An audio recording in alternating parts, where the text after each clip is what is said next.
Hello बच्चों, अब देखिए आगे हम कंटिन्यू करते हैं इलेक्ट्रोस्टैटिक का चैप्टर नंबर फर्स्ट। पिछले बार जो हमारा पिछला लेक्चर था उसमें हमने लास्ट टाइम में पढ़ा था कि कूलॉम नियम क्या है, कूलॉम नियम का सदिश निरूपण क्या है, और सदिश निरूपण के बाद में कूलॉम नियम और गुरुत्वाकर्षण जो बल था, यानी कूलॉम का बल और गुरुत्वाकर्षण बल दोनों के अंदर हमने क्या की थी, कंपैरिजन की थी। उन दोनों में डिफरेंस क्या क्या थे, वो दोनों डिफरेंस भी हमने देखे थे। अब उसको नेक्स्ट करते हैं। अब उसका एक पार्ट तो हमारे पास कंप्लीट हुआ, ठीक है, विद्युत आवेश। अब हम बात करते हैं विद्युत क्षेत्र की। अब विद्युत क्षेत्र पढ़ने से पहले मैं तुम्हारी नॉलेज के लिए बता दूं कि जब हमने चुंबकीय क्षेत्र पढ़ा था, चुंबकीय बल पढ़ा था, कब, पिछले क्लासों में, तब हम ऐसा कुछ पढ़ते थे कि चुंबक के चारों ओर का वह क्षेत्र, मान लीजिए कोई चुंबक है और इसके चारों ओर मान लीजिए यहाँ एक बाउंड्री वाल ऐसे बना दिया जाए, काल्पनिक बता रहा हूं मैं, तो एक हिस्सा तो इसका, एक भाग तो इतना ऐसा होगा जिसके अंदर यदि किसी भी लोह वस्तु को रख दी जाए तो ये जो चुंबक है ये उसको अपनी तरफ आकर्षित करेगा, अपनी ओर अट्रैक्ट करेगा, सीधा कैच करेगा उसको। जैसे हम इसके क्षेत्र में रखेंगे, रखते ही क्या करेगा, अपनी ओर खींच लेगा उसको। क्यों? क्योंकि इसके क्षेत्र में रखते ही उसके ऊपर एक बल लग रहा है, वो लोह वस्तु एक बल का अनुभव कर रही है। लेकिन चुंबक के साथ में ऐसा होता था कि जो चुंबक थी सिर्फ एक प्रकार का बल महसूस कराती थी, और वो भी कैसा, आकर्षण का बल, यदि लोह वस्तु पास में रखें तो। लेकिन चुंबकीय बल में भी कुछ ऐसा ही, विद्युत क्षेत्र के साथ भी कुछ ऐसा ही होता है। उसके लिए हम देखेंगे सबसे पहले हमारी जो डेफिनेशन है वो क्या है, विद्युत क्षेत्र। इसका जो इसी फर्स्ट चैप्टर का जो दूसरा टॉपिक है हमारे पास वो क्या है, विद्युत क्षेत्र। अब इसकी परिभाषा क्या है कि किसी भी विद्युत आवेश, किसी भी विद्युत आवेश या आवेशों का निकाय, आवेशों का निकाय, उसके चारों ओर स्थित वह क्षेत्र, उसके आवेशों के निकाय के चारों ओर स्थित वह क्षेत्र जिसके अंतर्गत अन्य आवेशित कण, किसी भी आवेश या आवेशों के निकाय के चारों ओर स्थित वह क्षेत्र जिसके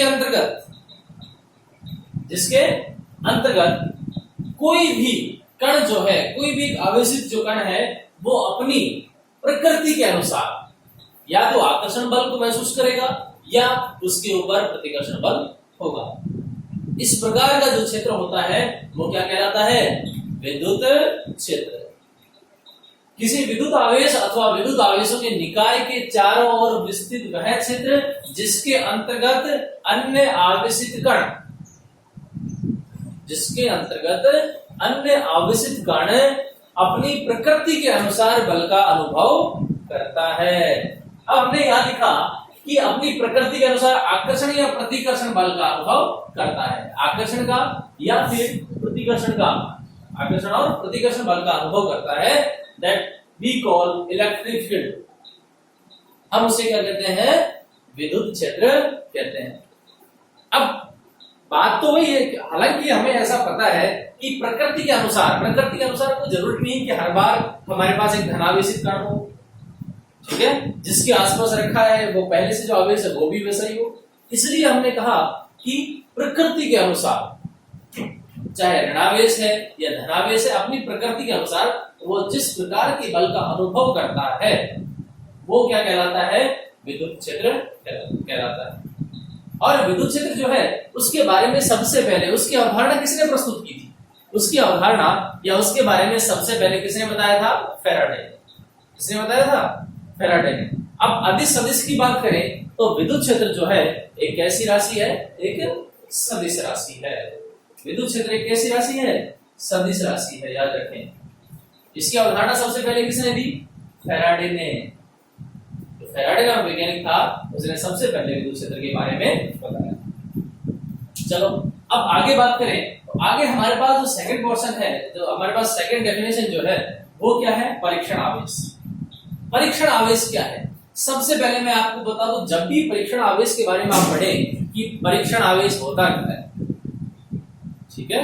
अब परीक्षण आवेश से कुछ भी नहीं होता, एक काल्पनिक मान है, एक काल्पनिक कण है। हम ऐसा मान लेते हैं यहाँ पर एक परीक्षण धनावेश रख लेते हैं।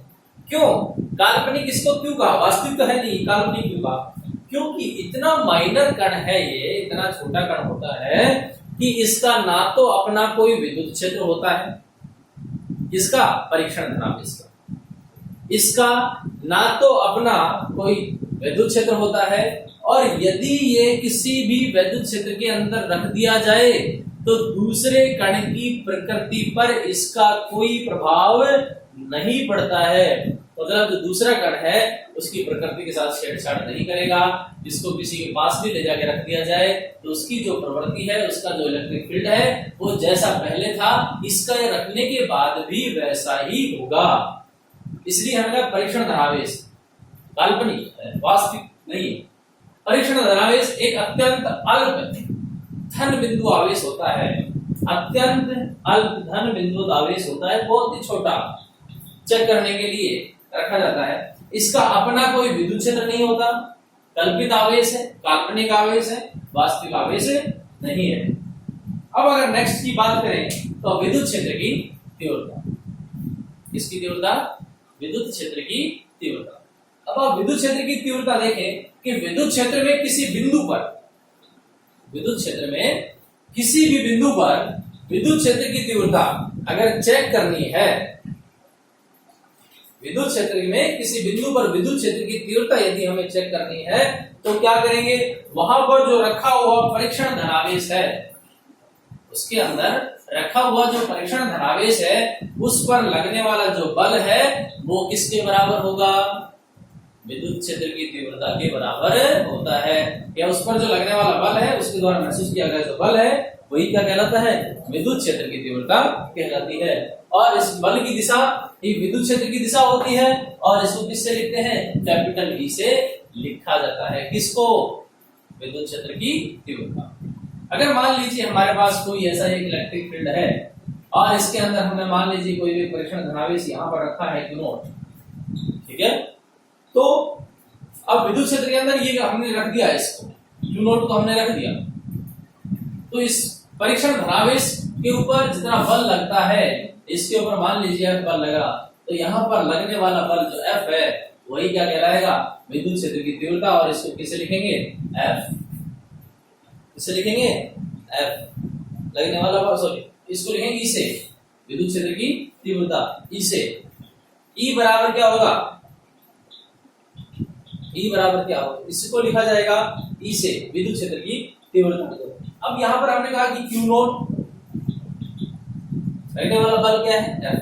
यदि यहाँ से हम बल निकालना चाहें, कहां से, इससे यदि हम बल निकालना चाहें तो लगने वाला बल F बराबर क्या होता है, Q नोट E।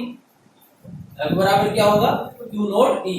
कई बार आपको ऐसा भी लिखा मिलेगा कि F बराबर QE, ऐसा, या फिर परीक्षण धनावेश रखा है इसलिए हमने परीक्षण धनावेश किससे लिखते हैं, Q नोट से। आप यहाँ याद रखें कि परीक्षण धनावेश की जब हम बात करेंगे तो इसको किससे लिखा जाएगा, Q नोट से। विद्युत क्षेत्र की तीव्रता हो कैपिटल E से, लगने वाला जो बल है वो कैपिटल F से। तो लगने वाला बल जो है, विद्युत बल जो है, इस विद्युत क्षेत्र के अंदर जो लगने वाला विद्युत बल है F बराबर क्या होता है, Q नॉट E। और यहाँ से यदि विद्युत क्षेत्र की तीव्रता E निकालना चाहें तो हमारे पास E का मान कितना होगा, Q नॉट। तो ये हमारे पास हो गया क्या, विद्युत क्षेत्र की तीव्रता। और अगर अदिश सदिश की बात करें तो विद्युत क्षेत्र की तीव्रता भी एक ऐसी राशि होती है, सदिश राशि होती है। विद्युत क्षेत्र की तीव्रता भी एक सदिश राशि होती है।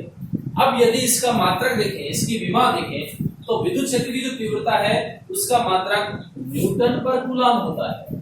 क्या होता है, न्यूटन पर कूलम।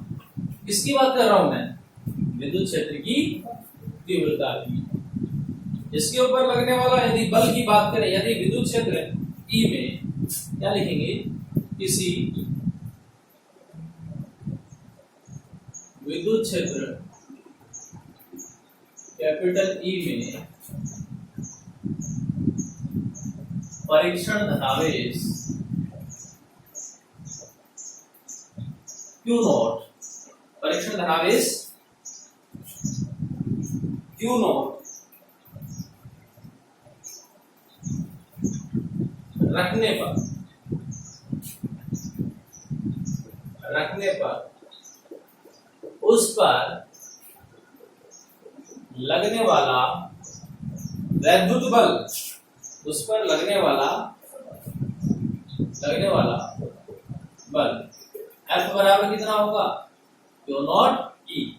ये कब है, जब हमारे पास विद्युत क्षेत्र है कैपिटल ई और उसमें क्या रखा है, परीक्षण धनावेश क्या, क्यू नॉट।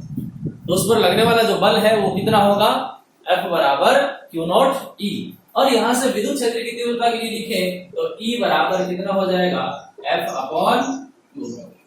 ये हमारे पास विद्युत क्षेत्र की तीव्रता आ गई। ठीक है, आगे हम इसको ड्राइव भी करेंगे कैसे आ गई है ये, लेकिन अभी के लिए E बराबर F अपॉन क्यू नॉट ऐसा मान हो गया। अब यदि हम इसकी विमा की बात करें, मात्रक की बात करें, तो विद्युत क्षेत्र की तीव्रता का मात्रक न्यूटन पर कूलाम। देखिए इसका मात्रक, इसका मात्रक न्यूटन पर कूलाम होता है। क्या होता है, न्यूटन पर कूलाम। और एक होता है वोल्ट पर मीटर।